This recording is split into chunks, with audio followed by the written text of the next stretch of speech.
আসসালামু আলাইকুম। আপনারা জানেন আজকে রাত 2টার সময় আমাদের মাননীয় অ্যাডভাইজার চায়না সফরে যাচ্ছেন, মাননীয় চিফ অ্যাডভাইজার চায়না সফরে যাচ্ছেন, সরি জাপান সফরে যাচ্ছেন। এটা খুবই আমাদের জন্য ইম্পর্টেন্ট একটা ভিজিট। উনি সেখানে নিকেই ফোরাম আছে, যেখানে এশিয়ার টপ লিডাররা আসেন, সেখানে এক ধরনের কনক্লেভ হয়, সেখানে উনি কথা বলবেন এবং জাপানি প্রাইম মিনিস্টার শিগেরু ইসাবার সাথে ওনার বায়োলেটারাল মিটিং আছে এবং সেই মিটিংটা আমরা খুবই ইম্পর্টেন্ট একটা মিটিং বাংলাদেশের কনটেক্সটে। এই মিটিংয়ের পর এছাড়াও অনেকগুলো উনি সিনিয়র জাপানিজ পলিটিশিয়ান অফিসিয়ালস তাদের সাথে কথা বলবেন। জাইকা এবং জেট্রো আপনারা জানেন এটা খুবই জাপানের খুবই ইম্পর্টেন্ট ডেভেলপমেন্ট এজেন্সি, তাদের সাথে তাদের যে প্রধানদের সাথে ওনার মিটিং হবে এবং এছাড়া উনি দুইটা খুবই ইম্পর্টেন্ট সেমিনারে অ্যাটেন্ড করবেন, ওইখানে কথা বলবেন। একটা হচ্ছে যে হিউম্যান রিসোর্সের উপরে একটা সেমিনার হবে, সেটার উপরে পুরোটাই ফোকাস হচ্ছে যে জাপানে কিভাবে বাংলাদেশি ম্যান পাওয়ার আরও স্কিল ম্যান পাওয়ার পাঠানো যায় এবং সেই অনুযায়ী আমাদের যেটা কালকে আপনারা দেখেছেন যে চিফ অ্যাডভাইজার নাগরিক সেবার যে মিটিংটা ছিল, সেই মিটিংয়ে বলেছেন যে 1 লক্ষ আমাদের টার্গেট হচ্ছে 1 লক্ষ বাংলাদেশিকে জাপানে পাঠানো, কিন্তু সেইটা কিভাবে পাঠানো হবে এবং এটা কত দ্রুত পাঠানো যায় এটার জন্য তাদের সাথে কথা হবে। এটা নিয়ে অনেক এই ক্ষেত্রে আমাদের যে কোথায় কোথায় সমস্যা আছে সেগুলো কিভাবে খুব দ্রুত দূরীভূত করা যায় এবং আমরা কিভাবে এই জনগোষ্ঠী 1 লক্ষ লোককে আপাতত বা তারপরে আরও বেশি লোককে খুব দ্রুত পাঠানো যায়। তো একটা বড় জায়গা আইডেন্টিফাই করা হয়েছে যে ল্যাঙ্গুয়েজ ট্রেনিং, যে দেখা যাচ্ছে যে আমাদের এখান থেকে যারা যাচ্ছেন জাপানে তারা যে ল্যাঙ্গুয়েজটা ট্রেনিং করে যাচ্ছেন সেটা ইনঅ্যাডিকুয়েট এবং ফলে তারা খুব স্কিল লেবার হিসেবে স্কিল ওয়ার্কার হিসেবে কাজ পাচ্ছেন না। তো সেই জন্য এইখানে কিভাবে ল্যাঙ্গুয়েজ ট্রেনিংটা খুব দ্রুত দেওয়া যায় এবং এটাকে জাপানে এটাকে বলে হচ্ছে N4। আমরা যেটা এখানে যারা ল্যাঙ্গুয়েজ ট্রেনিং নিচ্ছেন তারা হচ্ছে N5। আমরা যাতে N4 এই ল্যাঙ্গুয়েজ ট্রেনিংটা আমরা দিয়ে জাপানে বাংলাদেশের বিপুল জনগোষ্ঠীকে পাঠাতে পারি, সেটার উপরে চিফ অ্যাডভাইজারের পুরো এই যে হিউম্যান রিসোর্সেস সেমিনার বা এটা নিয়ে সংক্রান্ত অনেকগুলো মিটিং হবে, কথা হবে। এটা খুবই মানে এটা একটা ওনার প্রায়োরিটি এরিয়া, এই জায়গাটা উনি স্ট্রেস দিয়েছেন যে এই জায়গাটা এক্সপ্লোর করা এবং কীভাবে। এবং অনেক ক্ষেত্রে দেখা যাচ্ছে যে এরকম এটার জন্য উনি একটা অলরেডি টাস্ক ফোর্স করেছেন, এই টাস্ক ফোর্সটা কাজ করছে এবং সেক্ষেত্রে একটা জিনিস আইডেন্টিফাই করা হয়েছে যে আমাদের জাপানিজ ল্যাঙ্গুয়েজ ট্রেনার অত বেশি নাই, যে হঠাৎ করে আমি যে স্কেলটা বাড়াবো যে খুব দ্রুত 1 লক্ষ লোককে ল্যাঙ্গুয়েজ ট্রেনিং দিয়ে যে পাঠানো, এই ট্রেনার আমাদের নাই। তো ট্রেনার কি বাইরের থেকে আনা লাগবে কিনা বা জাপান আরও ট্রেনার পাঠাবে কিনা বা আমাদের আশেপাশের দেশ কিছুটা আমরা দেখেছি যে নেপালে বেশ কিছু ভালো ট্রেনার আছে, তো আশেপাশের দেশ থেকে আমরা আনবো কিনা বা এটাকে কিভাবে স্কেল আপ করা যায় সেই বিষয়টা ওনার আজ এই ট্যুরে খুবই বড় রকমের এমফাসিস পাবে। আর একটা সেকেন্ড সেমিনার হচ্ছে ইনভেস্টমেন্ট। জাপানের সাথে আপনারা জানেন জাপানিজ ইনভেস্টররা বাংলাদেশের ব্যাপারে খুবই ইন্টারেস্টেড, বাংলাদেশি ইনভেস্টমেন্টের ব্যাপারে। সেই অনুযায়ী 2500-এ একটা এক্সক্লুসিভলি জাপানের জন্য একটা ইকোনমিক জোন করা হয়েছে।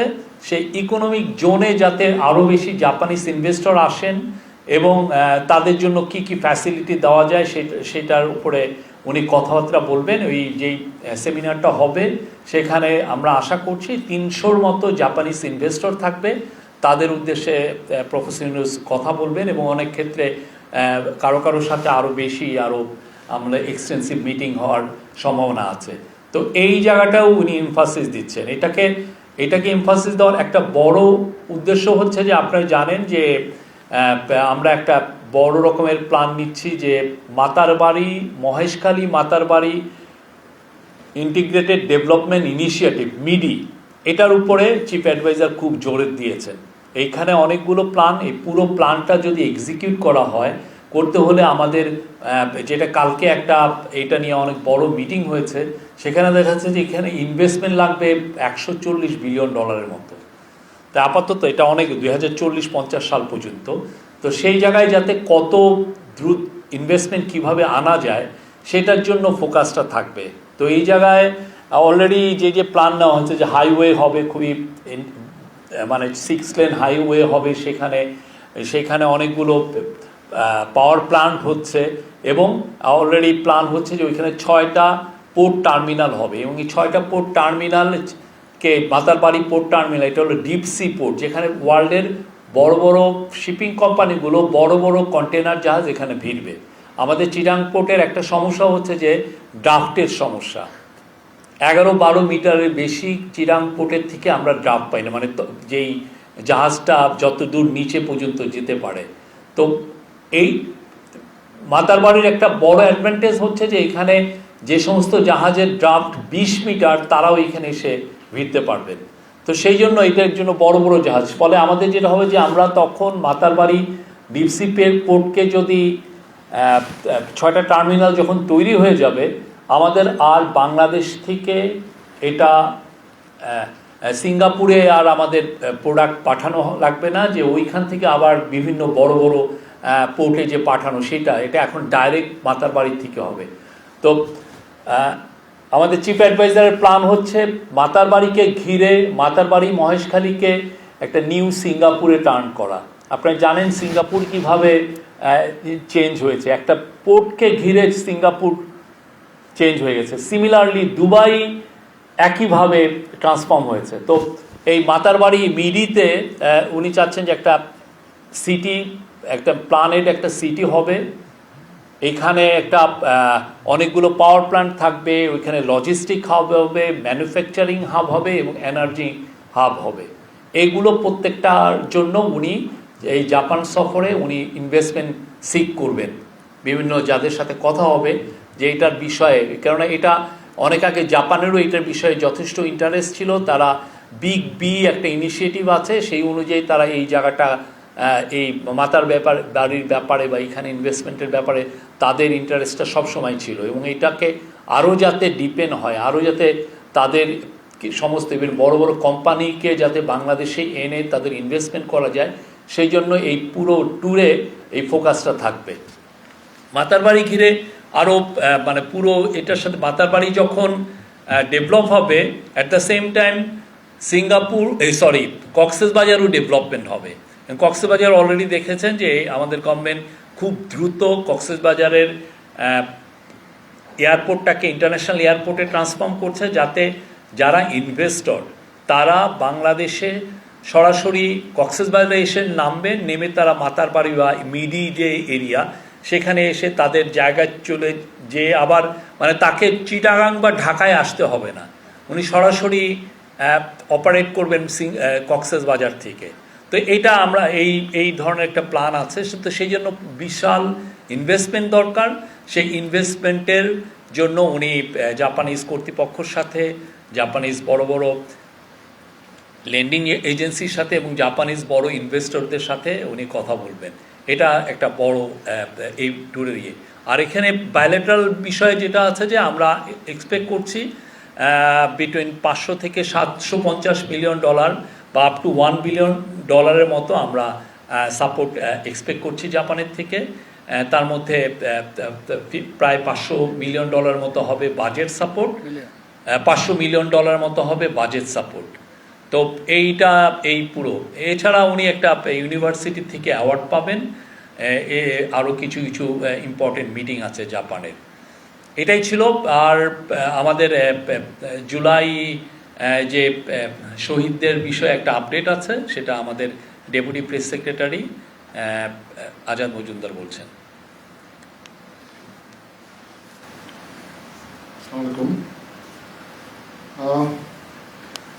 আপনারা জানেন যে জুলাই শহীদদের জন্য বা জুলাই শহীদদের পরিবার এবং নিহতদের পরিবারের জন্য সরকার কী করছে এটা নিয়ে অনেকেরই কৌতূহল আছে। তো আমাদেরকে একটা সরকারের পক্ষ থেকে একটা আপডেট জানানো হয়েছে। স্বাস্থ্য অধিদপ্তর এবং MES এর মাধ্যমে প্রাপ্ত তথ্য অনুযায়ী সরকারি বেসরকারি বিভিন্ন হাসপাতালে এই পর্যন্ত 15,393 জন চিকিৎসা সেবা গ্রহণ করেছেন, যাদের মধ্যে 338 জন এখনও হাসপাতালে চিকিৎসাধীন আছেন। স্বাস্থ্যসেবা বিভাগের মাধ্যমে 40 জন এবং মুক্তিযোদ্ধা বিষয়ক মন্ত্রণালয়ের মাধ্যমে 11 জন জুলাই যোদ্ধা উন্নত চিকিৎসার জন্য সিঙ্গাপুর, থাইল্যান্ড এবং রাশিয়া গিয়েছেন এবং তাদের চিকিৎসা ব্যয় বাবদ সরকারের 61 কোটি 2 লক্ষ টাকা ব্যয় হয়েছে, খরচ হয়েছে। আরও 28 জন জুলাই যোদ্ধাকে উন্নত চিকিৎসার জন্য সিঙ্গাপুর, থাইল্যান্ড এবং তুরস্কে প্রেরণের কার্যক্রম এখন চলমান আছে। জাতীয় অর্থোপেডিক হাসপাতাল ও পুনর্বাসন প্রতিষ্ঠান, জাতীয় চক্ষু বিজ্ঞান ইনস্টিটিউট ইত্যাদি হাসপাতালে যারা চিকিৎসারত আছেন তাদেরকে যুক্তরাজ্য, যুক্তরাষ্ট্র, ফ্রান্স, সিঙ্গাপুর, থাইল্যান্ড, চীন, মালয়েশিয়া, নেপাল থেকে 26 জন বিশেষজ্ঞ চিকিৎসক এসে ইতিমধ্যে বিনামূল্যে চিকিৎসা দিয়েছেন। শুধুমাত্র এই চিকিৎসকদেরকে যাতায়াত খরচটা দেওয়া হয়েছে এবং এ বাবদ সরকারের 35,80,000 টাকা ব্যয় হয়েছে। এর বাইরে আপনারা জানেন যে জুলাই অভ্যুত্থানে যারা নিহত হয়েছিল তাদের পরিবারকে সরকারের পক্ষ থেকে একটা আর্থিক সহায়তার অঙ্গীকার করা হয়েছিল। এই পর্যন্ত 834 জন শহীদ পরিবারের মধ্যে 630 জন পরিবারকে 10 লক্ষ টাকা করে মোট 63 কোটি টাকার সঞ্চয়পত্র প্রদান করা হয়েছে। সঞ্চয়পত্রের জন্য ব্যাংক চেক প্রদান করা হয়েছে। অবশিষ্ট যারা আছে ওয়ারিশ নির্ধারণ সংক্রান্ত বিষয়টি নিষ্পত্তি সাপেক্ষে তাদেরকে সঞ্চয়পত্র প্রদান করা হবে। এছাড়া আপনার এই ক্যাটাগরির যারা আহত আছেন এরকম 493 জনকে 2 লক্ষ টাকা করে 9 কোটি 86 লক্ষ টাকা চেক প্রদান করা হয়েছে। বি ক্যাটাগরির যারা আহত আছেন তাদের মধ্যে 908 জনকে 1 লক্ষ টাকা করে মোট 9 কোটি 8 লক্ষ টাকা চেক প্রদান করা হয়েছে এবং সি ক্যাটাগরির আহত 10,642 জন প্রত্যেককে 1 লক্ষ টাকা করে মোট এককালীন 106 কোটি 42 লক্ষ টাকার চেক প্রদান করা হয়েছে।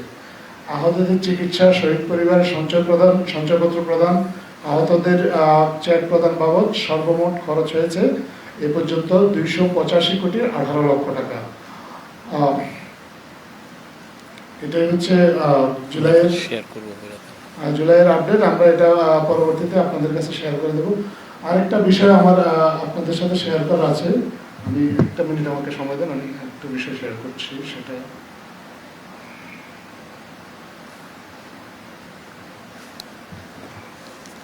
আপনারা জানেন যে আগামী 1 জুন বাংলাদেশ ও চীন সরকারের যৌথ উদ্যোগে আগামী 1 জুন তারিখে দিনব্যাপী China Bangladesh conference on investment trade শীর্ষক একটা সম্মেলন অনুষ্ঠিত হতে যাচ্ছে।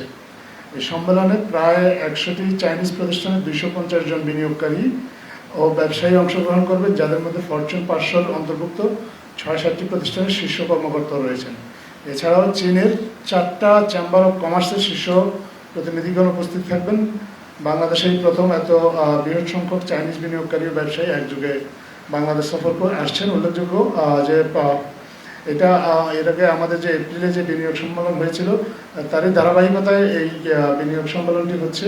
এই চাইনিজ বিনিয়োগকারীরা এসেছেন এবং এই যে সম্মেলনটা হবে চাইনিজ বিনিয়োগকারীদেরকে নিয়ে, এই সম্মেলনের উদ্বোধনী দিনে আমাদের প্রধান অতিথি হিসেবে উপস্থিত থাকবেন মাননীয় প্রধান উপদেষ্টা প্রফেসর মোহাম্মদ ইউনুস এবং ওনার সাথে বিশেষ অতিথি হিসেবে উপস্থিত থাকবেন চীনের বাণিজ্য মন্ত্রী ওয়াং ওয়েনতাও।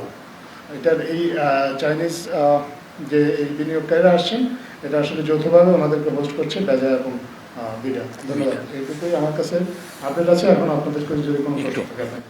না, আরেকটা বিষয় সেটা হচ্ছে যে অলরেডি মিডি মানে মাতারবাড়ি মহেশখালী ইন্টিগ্রেটেড ডেভেলপমেন্ট ইনিশিয়েটিভে যেটা যে 6টা যে টার্মিনাল হবে ইনিশিয়ালি, সেটা অলরেডি সৌদি আরবিয়ান একটা port company, port management company, Red Sea gateway, তারপরে আবুধাবি পোর্টস, ডিপি ওয়ার্ল্ড এই সহ অনেকে ইনভেস্টমেন্ট করার আশা করেছে, আগ্রহ দেখিয়েছেন। আর পেট্রোনাস এবং আরামকো হচ্ছে পৃথিবীর লার্জেস্ট পেট্রোকেমিক্যাল কোম্পানি, তারা সেখানে একটা বড় রিফাইনারি, ওয়েলের রিফাইনারি করার, পেট্রোকেমিক্যাল কমপ্লেক্স করার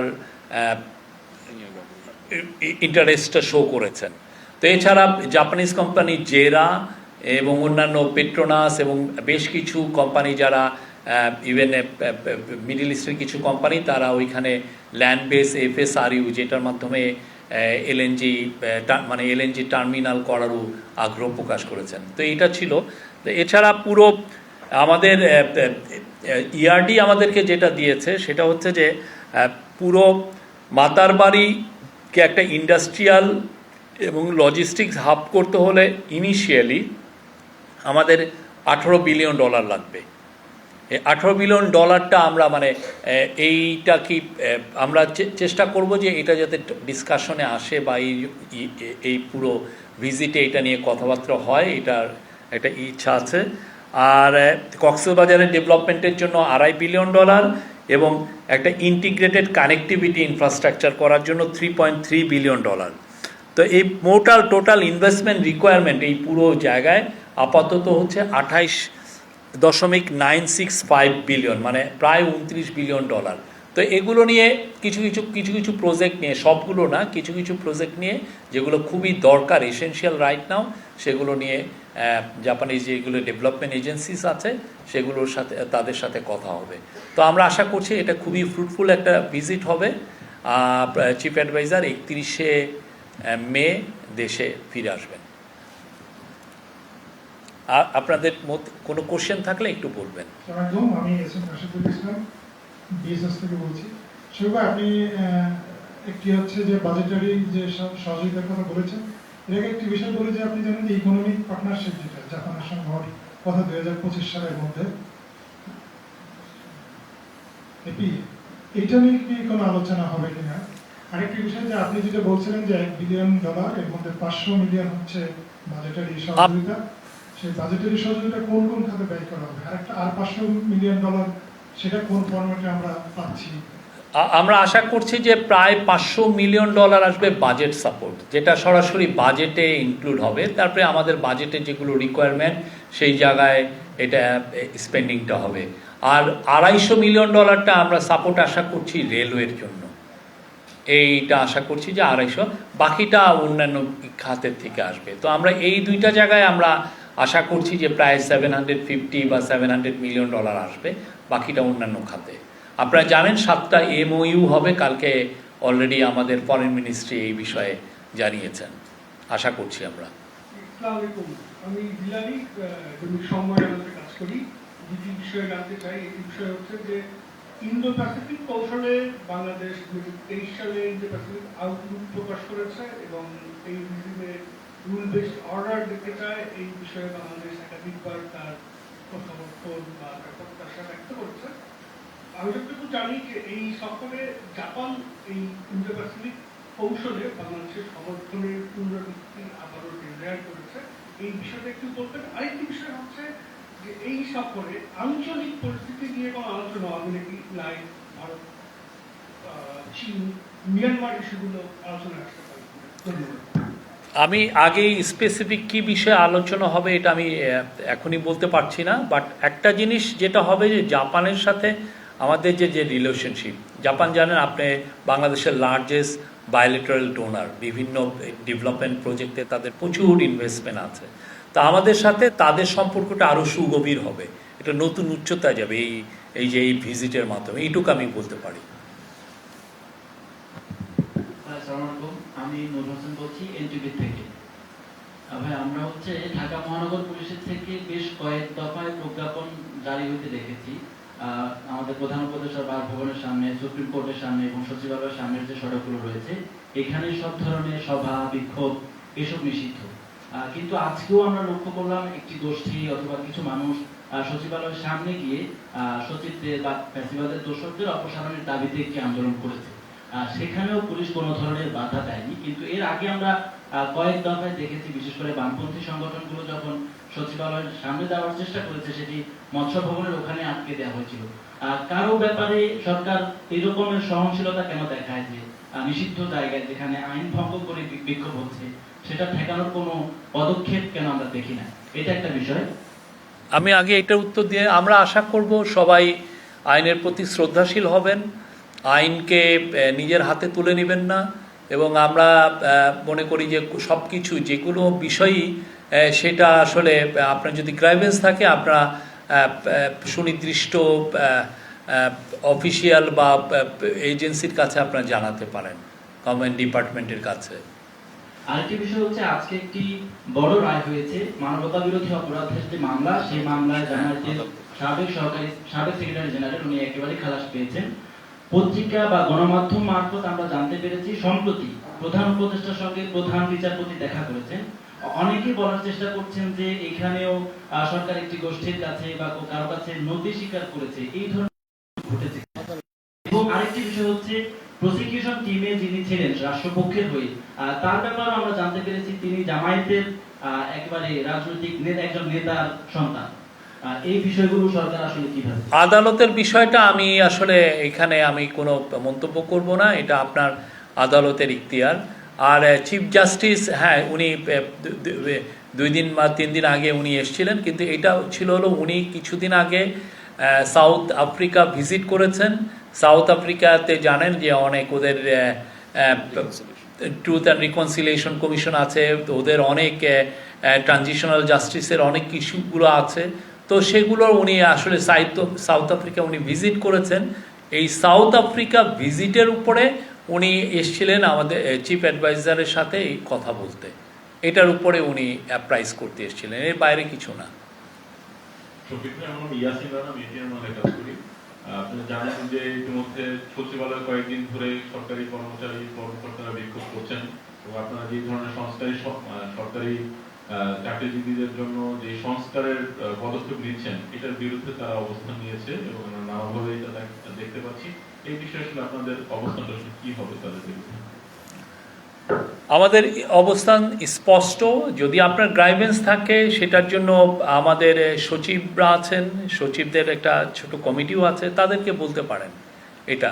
তা আমরা মনে করি যে প্রজাতন্ত্রের যারা কর্মচারী তারা প্রজাতন্ত্রের নিয়মকানুন মেনে চলবেন। আমি অপু, এটি নিউজ পেপার। আমার ছোট প্রশ্ন, সাবেক প্রধানমন্ত্রী বেগম খালেদা জিয়া চিকিৎসার পর, বড় চিকিৎসার পর দেশে ফিরেছেন। এই ফেরার পর মাননীয় প্রধান উপদেষ্টা ওনার স্বাস্থ্যের খবর নিতে সরাসরি টেলিফোনে কখনো কথা বলেছেন কিনা বা খোঁজ নিয়েছেন কিনা, এটি জানতে চাই, যদি জানা যায়। আমি আসলে এই বিষয়টা অতটা অ্যাওয়ার না, sorry. Thank you. Any other question? বলেন। এই সফরের মিডি প্রজেক্টটা অনেক গুরুত্বপূর্ণ এবং মিডি এই প্রকল্পটা যখন শুরু হয় তখন আসলে শুধু বাংলাদেশ না, এই আঞ্চলিক হাব হিসেবে ইভেন ভারতের north east region, Nepal, Bhutan, total জিনিসটা মাথায় রেখে আসলে হয়েছিল। ইন্টারমিন টাইমে আমাদের পথ পরিবর্তন হয়েছে, ভারতের সঙ্গে আমাদের টানাপোড়েন চলছে। গত সপ্তাহে ভারত যেটা ই করলো যে ওদের নর্থ ইস্টের জন্য আমাদের এই অঞ্চল বাদ দিয়ে ওরা সরাসরি ওদের ওখান থেকে মিয়ানমার হয়ে একটা নতুন রুট বা মহাসড়ক ওরা চালু করতে চায়। এবং জাপান এই মিডি প্রজেক্ট আমাদের সঙ্গে আছে এবং জাপান একাধিকবার বলেছে যে এই প্রজেক্টের সঙ্গে আমাদের আশেপাশের যারা নেইবারিং কান্ট্রি তাদের সঙ্গে আমাদের ভালো যোগাযোগ রাখতে হবে বা থাকতে হবে। আমার প্রশ্নটা হচ্ছে যে এই মিডি প্রজেক্টকে সামনে রেখে ভারত আবার নতুন ইনিশিয়েটিভ নিয়েছে, সেখানে আমাদের কোনো নেতিবাচক প্রভাব পড়বে কিনা বা আমরা এটা কেউ ওভারকাম করব? আমরা মনে করি মিডি প্রজেক্ট যখন পুরোপুরি কমপ্লিট হবে, এই পুরো রিজিয়নটা ট্রান্সফর্ম হবে, আমরা মনে করছি যে সেখানে বিশেষ করে মাতার বাড়ি এবং মহেশখালীকে ঘিরে নতুন একটা সিঙ্গাপুর হবে, নতুন একটা সিটি হবে, সেটা আশা করছি। এবং এটা হবে এই পুরো রিজিয়নের জন্য বিগেস্ট পোর্ট, লজিস্টিক এবং এনার্জি হাব। তো এটার বেনিফিটটা শুধু বাংলাদেশের বর্ডারে না, বাংলাদেশের বর্ডারের বাইরে যেও এই বেনিফিটটা আশেপাশে সবাই পাবেন। এবং আমরা মনে করছি যে এটা নেপাল, ভুটান এবং আমাদের আশেপাশে যারা আছেন সবাই এটার দ্বারা বেনিফিটেড হবেন। কোনো নারী সাংবাদিক কোনো প্রশ্ন নাই? সরি। আমি মোহনা, দেশ টিভি থেকে বলছি। আপনারা জানেন যে জাতীয় চক্ষু বিজ্ঞান ইনস্টিটিউটে 4 জন জুলাই যোদ্ধা যারা বিষ পান করেছিলেন, আজকেও একজন আত্মহত্যার চেষ্টা করেছে।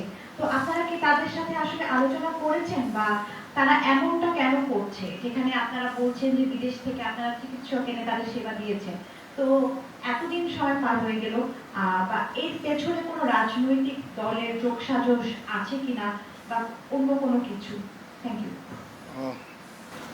ধন্যবাদ। ওনারা আদৌ বিষ পান করেছেন কিনা এটা খোঁজখবর নেওয়া হচ্ছে। ওনারা এটা নিয়ে আমাদের সরকারি পর্যায়ে তদন্ত করে দেখা হচ্ছে যে ওনারা যেটা পান করেছেন এটা আসলেই কি বিষ পান কিনা। আর একটা জিনিস তো আমরা সবাই এটা জানি যে দীর্ঘদিন ধরে কেউ যদি চিকিৎসাধীন থাকে তার মধ্যে একটা ফ্রাস্ট্রেশন গ্রো করে। আমরা আমাদের সরকারের পক্ষ থেকে চেষ্টা করা হচ্ছে তাদেরকে মানসিকভাবে যতটা সম্ভব সাপোর্ট দেওয়া। তারপরেও কারোর মধ্যে যদি কোনো ফ্রাস্ট্রেশন থাকে আমরা মনে করি যে সরকারের যারা সংশ্লিষ্ট দায়িত্বশীল আছেন তারা এ বিষয়ে আরও যত্নবান হবেন এবং তাদেরকে যত বেশি সম্ভব মানসিকভাবে সমর্থন জুগিয়ে যাবেন। ধন্যবাদ।